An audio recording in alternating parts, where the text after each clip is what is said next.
Salutations everybody, it is Maddie here today, and I am bringing you my review for Resident Evil 7. It's only January and I already have a Game of the Year contender on my hands. Resident Evil 7 is, from start to finish, a fantastic experience that I adored throughout a first, second, and now beginning my third playthrough. After almost 20 hours combined on both PS4 and PC, I'm ready to talk about why I love this game so much. Resident Evil has been a series with many ups and downs. Some love the classics like 1, 2, or 3, others praise 4 endlessly. There are weirdos like me who enjoyed 5 for its cooperative fun times.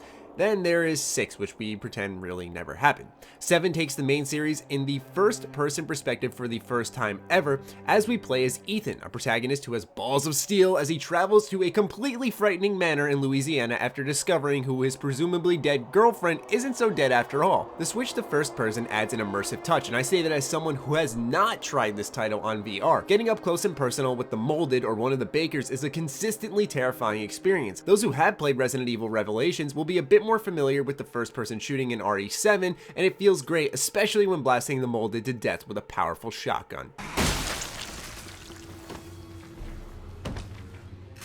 Resident Evil 7's greatest strength is its attention to detail. I didn't realize this until my second playthrough though. Despite knowing where every jump scare lingered, despite knowing in general what was in store for me, I still felt a palpable sense of fear. This isn't thanks to one of the many aspects such as the incredible facial animation work when you run into one of the Bakers. Feeling genuinely frightened by a character in a game is a first for me. It's not only the outstanding animation, but the voice work that sells the idea of the Bakers being genuinely fucked up people. Ethan. Kudos to the actors for portraying each and every member of the Baker family with such believable insanity. As I said, this was on my second playthrough when I realized all this, that I had actual goosebumps on my arms as they spoke to me. The sound design doesn't stop at the voice work though. Hearing Jack Baker's pounding footsteps as he power walks his way towards me, and I could legitimately feel my anxiety building because I knew he was right on my tail, but I could get away if I played my cards right. Or the gooey, sticky sound as a molded detached its disgusting exterior from a wall.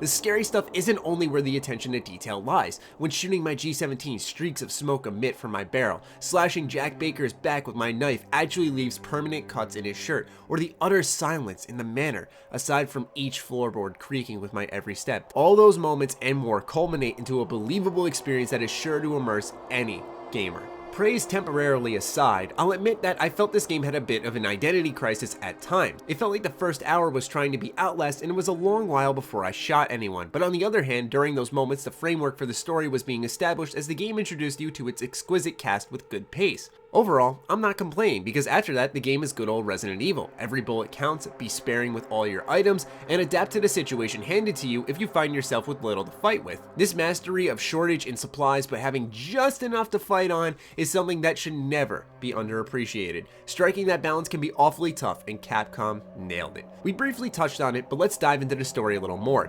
Yes, this ties into the Resident Evil franchise. I will say no more than that. The reason I'm mentioning that is because a lot of people question how it did, because Resident Evil 7 seems like such a departure from the remainder of the series. The game does a great job of offering interesting backstory to each of its characters, except its protagonist. When I really break it down, I know a lot about everyone in the game aside from Ethan. That never detracted from my experience, as Ethan does have his moments, but I still think it says something that everyone around you is a million times more interesting than who you play as. Still, it all ties into the story where you think you know what the problem is and how to solve it the whole time until there is an unpredictable curveball tossed your way.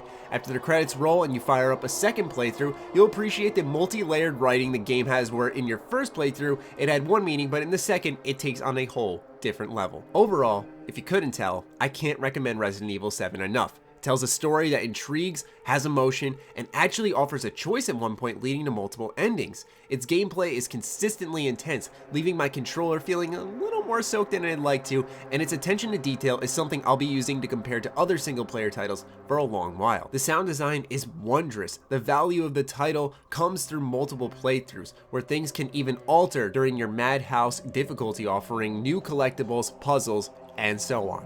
I hope you guys enjoyed this review. If you have any questions about Resident Evil 7, fire away in the comments down below. Be sure to follow me on Twitter, like me on Facebook. The links are in the description down below. Consider supporting my Patreon. It fuels all the content we create here. Other than that, stay sexy, stay active. I love you all. Peace.